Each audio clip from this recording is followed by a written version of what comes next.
अब हम एक विशेष बात कह रहे हैं। वो विशेष बात ये है, गुरुदेव भगवान की कृपा के बिना भगवान में भगवान नहीं दिखेंगे, पाषाण दिखेगा या धातु दिखेगी या कोई जड़ वस्तु दिखेगी। और सद्गुरुदेव की कृपा के बिना गाय में भगवान का दर्शन न होकर पशु का दर्शन होगा। और गुरुदेव कृपा कर दें तो, गुरुदेव कृपा कर दें तो गाय में भगवान का दर्शन नहीं, गाय में भगवान की भी भगवान का दर्शन होगा। यह समझ में आएगा। जो गुरु महाराज कृपा कर देंगे तो यह समझ में आएगा। हम सबके आराध्य उपास्य भगवान रामकृष्ण नारायण और रामकृष्ण नारायण की भी आराध्या उपास्या पूज्या गौ माता। इसलिए भगवान के भी जो भगवान है उसका नाम है गौ माता। और महाराज जी प्रमाण है। बताइए, यदि श्री गुरुदेव भगवान की कृपा न होती तो गो सेवा में जुड़ते, गाय के प्रति भाव आता? महाराज जी के मुख से हमने सुना, किसी भी प्रकार की असाध्य समस्या से ग्रसित लोग महाराज के निकट आते हैं और महाराज कहते गाय को प्रणाम करो, गाय को गुड़ खिला दो, गाय को चारा खिला दो, वो ठीक हो जाता है। इससे अधिक और महिमा क्या होगी?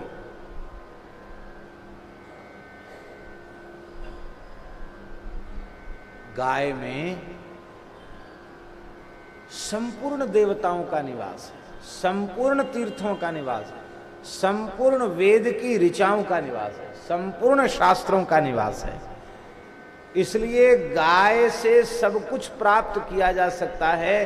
प्रत्येक गाय कामधेनु है, आप जो चाहो गाय से प्राप्त हो जाए। पर यह ज्ञान भी बिना सद्गुरुदेव की कृपा के नहीं होता। इसलिए आज गुरु महाराज के इस दिव्य उत्सव में हम लोग गुरुजनों की, आचार्यों की कृपा से गौ माता की महिमा कहेंगे। गौ माता में सभी ऋषि, सभी देवता, सभी तीर्थ विराजते हैं, इसलिए गौ माता की महिमा नहीं। ऐसा न समझें कि इसमें सब विराजते इसलिए गौ माता की महिमा नहीं। ये देवता, ऋषि और तीर्थ अपने को पवित्र बनाने के लिए गौ माता में निवास करते हैं। ये गौ माता के श्री अंग में विराजमान होकर अपने को धन्य मानते हैं। गौ माता की महिमा में कोई अंतर नहीं पड़ता। बहुत से लोग समझते गाय की महिमा इसलिए है क्योंकि गायों में संपूर्ण देवताओं का निवास है। नहीं, देवताओं की महिमा इसलिए है कि वे गाय में निवास करते हैं। तीर्थों की महिमा इसलिए है कि वो गाय में निवास करते हैं। ऋषियों की महिमा इसलिए है वो गाय में निवास करते हैं। वेद के मंत्रों की महिमा इसलिए है वो गौ माता में निवास करते हैं। और तो और किसी की महिमा कोई जाने न जाने, लक्ष्मी की महिमा तो सब जानते हैं कि नहीं?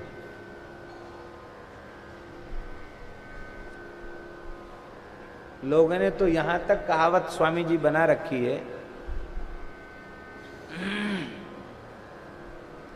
कि दामोदर बैठे रहें और दाम करे सब काम।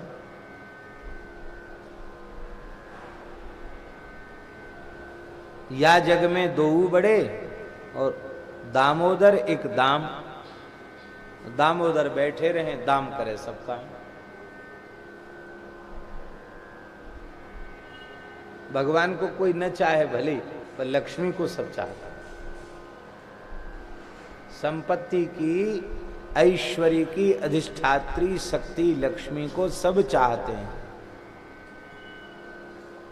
पर भगवान के बिना जो लक्ष्मी को चाहते हैं उनको अलक्ष्मी ही प्राप्त होती, लक्ष्मी प्राप्त नहीं होती। इसलिए हमें उलूक वाहनी लक्ष्मी नहीं चाहिए, हमको गरुड़ पर विराजमान नारायण के सहित लक्ष्मी चाहिए। बोलो लक्ष्मी नारायण भगवान की जय। लक्ष्मी जी की इतनी महिमा क्यों है? लक्ष्मी जी की इतनी महिमा इसलिए है क्योंकि लक्ष्मी जी वो गौ माता के गोबर में निवास करती है। महाभारत में ये प्रसंग बहुत विस्तार से दिया, बहुत सुंदर प्रसंग है। लक्ष्मी जी 27 पृष्ठ पर। अतिशय महिमा जान के लक्ष्मी गोमय में रही। अतिशय महिमा जान के लक्ष्मी गोमय में रही। सब देवन को बास हमें भी ठोर दिखाओ। सब देवन को वास हमें भी ठोर दिखाओ। मेरी महिमा समझी देव दुर्लभ यश पाओ। मेरी महिमा समुझी देव दुर्लभ यश पाओ। गो माता ने कही देवी निज महिमा राखो। गो माता ने कही देवी निज महिमा राखो। हम मुनि सम निरपेक्ष शांत हरि में राखो। हम मुनि सम निरपेक्ष शांत हरि में राखो। करो कृतारथ मोय हो गौ माता गो मैं कहे। करो कृतारथ मोय हो गौ माता गो मैं कहे। अतिशय महिमा जान के लक्ष्मी गोमय में रही। हाँ अतिशय महिमा जान के लक्ष्मी गोमय में रही। अत्यंत महिमा को जान करके लक्ष्मी जी ने गोबर में निवास किया। गोबर क्या है?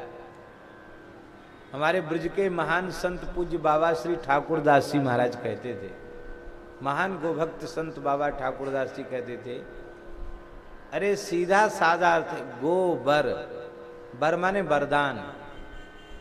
किसका वरदान? बोले गौ माता का वरदान। क्या है? कहते गोबर। गोबर गोबर है, बाबा कहते थे गोबर गोबर है, गौ माता का वरदान है ये। यद्यपि शरीर के अवशिष्टांश को मल कहते हैं, किंतु गौ माता का यह गोमय मल नहीं अपितु मल शोधक है। और ये बर है। बर इसलिए है कि सब चीज हमको धरती से प्राप्त होती है और धरती माता का आहार गोबर है। बिना गोबर के धरती हमको कुछ नहीं दे सकती।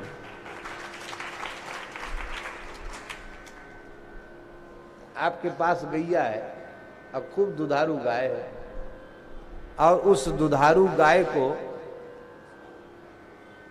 खुराक दी न जाए और आप दूध काढ़ो, कितने दिन तक दूध काढ़ लोगे?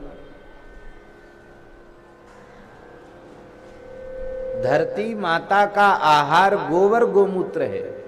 यदि वो आहार धरती को नहीं मिलेगा दीर्घकाल तक, तो इस धरती से हम कितने दिन तक अन्न खा लेंगे? महाराज, सारे धरती ऊसर बंजर हो रही है। रासायनिक खादों के दुष्प्रभाव से बहुत विकट परिस्थिति पूरे देश में नहीं पूरे विश्व में आ गई है। और हमने तो जानकार लोगों से यह सुना है कि भारत के बाहर के देश अब सजग सावधान हो करके वे अपने यहाँ रासायनिक छिड़काव, रासायनिक खादों का प्रयोग बंद कर रहे हैं। वे ऑर्गेनिक खाद, जैविक पंचगव्य आधारित खाद बनाने की विधि सोच रहे हैं। और वहाँ ऐसी दुकानें भी बाहर खुल चुकी हैं जो जैविक खाद से उत्पादित फल, साग सब्जी, वो अन्न आदि वो अधिक कीमत पर लोग खरीद रहे हैं उत्तम स्वास्थ्य के लिए। यदि समय रहते हम लोग सावधान नहीं हुए तो धरती से एक अन्न का दाना भी प्राप्त नहीं होगा, और बिना अन्न जल के सृष्टि रहेगी नहीं रहेगी। इसलिए गोवर, गो माता का वर है, वरदान है गो माता।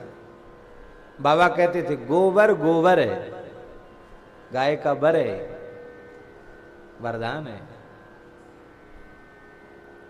महाभारत में कथा आती है, गो माता का प्राकट्य दिवाली के दिन हुआ। कार्तिक अमावास्या के दिन, जिस दिन दीपावली होती है, प्रातः काल गोमाता का प्रादुर्भाव हुआ और सायंकाल प्रदोष वेला में भगवती लक्ष्मी जी का प्रादुर्भाव हुआ।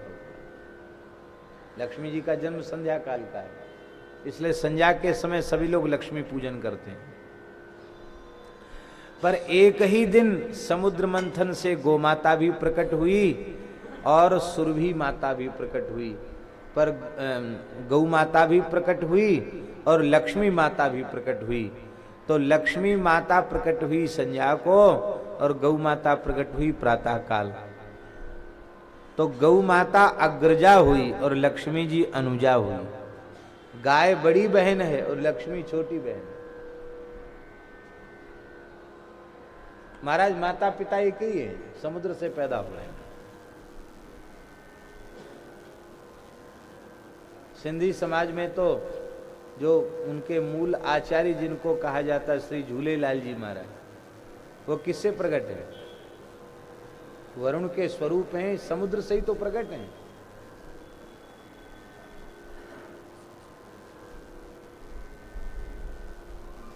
वैसे तो सबकी गाय है, मनुष्य मात्र की गाय है, जीव मात्र की गाय है, लेकिन सिंधी समाज का तो ये सौभाग्य है कि उनके मूल आचार्य झूलेलाल जी भी समुद्र से प्रकट हुए और गोमाता भी समुद्र से प्रकट हुई। तो उनका तो गोमाता से आचार्य संबंध है, पूज्य संबंध है। और आज जैसे गिर नस्ल की गाय सारे विश्व में उसका नाम है, किसी जमाने में लाल सिंधी जो भारतीय नस्ल गोमाता की थी, किसी जमाने में वो नस्ल सर्वोपरि मानी जाती। उस नस्ल को संवर्धित करने का श्रेय सिंधी समाज को ही था। दुर्भाग्य से भारत माता का विभाजन हुआ, भारत की धरती के टुकड़े हुए और उसमें पूरा सिंध प्रांत ही हमारा नष्ट भ्रष्ट हो गया।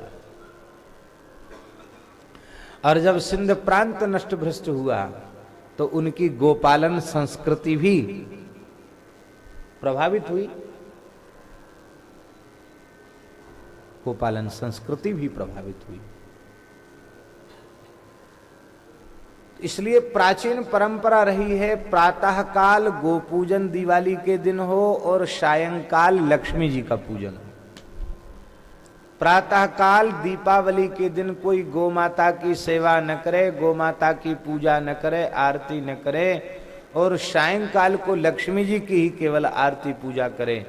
तो लक्ष्मी जी आएंगी तो जरूर उसके घर में, पर उल्लू पर बैठकर आएंगी, गरुड़ पर बैठकर नहीं आएंगी। अब प्रातः काल गौ माता का पूजन उल्लासनगर में आके आप लोग कर देंगे, आरती पूजा करके तब संध्या को लक्ष्मी जी का पूजन करेंगे, तो गरुड़ पर बैठकर लक्ष्मी जी घर में आएंगी। अब आप लोग बताओ, उल्लू पर बैठी वाली लक्ष्मी जी घर में बुलाना चाहते हो कि नारायण के सहित गरुड़ पर विराजमान लक्ष्मी जी को बुलाना चाहते हो? क्या करना चाहते हो? नारायण के सहित गरुड़ पर विराजमान लक्ष्मी जी को चाहते हो कि नहीं?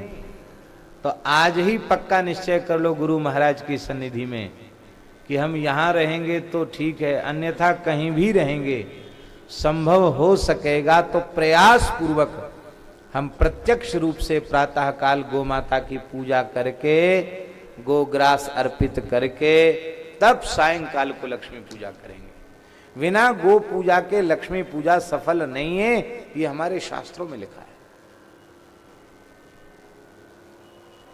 और पहले संपूर्ण भारतवर्ष में ये परंपरा थी, अभी भी मध्य प्रदेश में ये परंपरा है। दिवाली के दिन वहां जितने गोपालक हैं गाय को स्नान कराते हैं, श्रृंगार करते हैं। प्रातःकाल हर व्यक्ति गैया का पूजन करता है, केवल गाय का नहीं, अपने संपूर्ण पशुधन का पूजन करता है।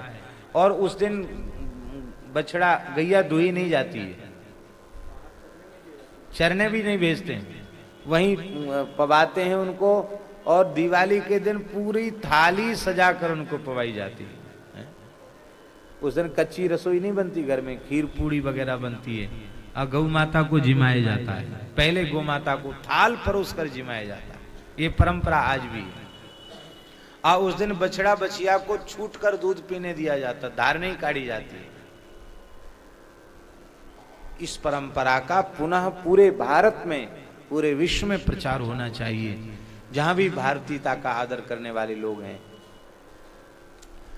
तो लक्ष्मी जी का प्रादुर्भाव संध्या को हुआ और गोमाता सुबेरे ही प्रकट हो गई, इसलिए गोमाता में सब देवी देवता निवास कर गए, लक्ष्मी जी बिचारी पीछे रह गई। लक्ष्मी जी सबसे पीछे गोमाता के पास पहुंची और लक्ष्मी जी ने कहा, सब देवन को वास हमें भी ठौर दिखाओ। आपके संपूर्ण शरीर में देवताओं ने, तीर्थों ने निवास किया है, हमको भी कोई जगह बता दो, हम निवास करें। गोमाता ने कहा, जैसे सब बस गए से आप बस जाओ। बोले, गोमाता कोई जगह खाली हो तब ना हम बसें, आपके रोम रोम में सब बस गए हैं, अब हमारे लिए कोई जगह खाली नहीं है, अब रिक्त स्थान नहीं है, खाली स्थान नहीं है। लक्ष्मी जी ने कहा, आप हमें पहचानती नहीं है हम कौन हैं, इसलिए आप हमको नहीं आदर दे रही हैं। अरे कोई बड़ा आदमी होता तो उसके लिए जगह बनाई जाती, जगह खाली करो, यहां अमुक महाराज जाके बैठेंगे। अब यहां बहुत भीड़ हो, बिल्कुल जगह ना हो, अब कोई महापुरुष आ जाएंगे तो आप कहोगे कि नहीं, अरे भाई आगे पीछे हो, कैसे भी करके इनको जगह बनाओ, ये महात्मा है, बड़े महात्मा है, बैठने की जगह करो, आप कहेंगे कि नहीं कहेंगे। तो लक्ष्मी जी ने कहा, आप हमें पहचानती नहीं है, नहीं आप हमारे नाम को पहचान जाएंगी, हमारी महिमा को पहचान जाएंगी तो और से कहेंगी सब खाली करो, और अब तो लक्ष्मी जी ही हमारे में निवास कर।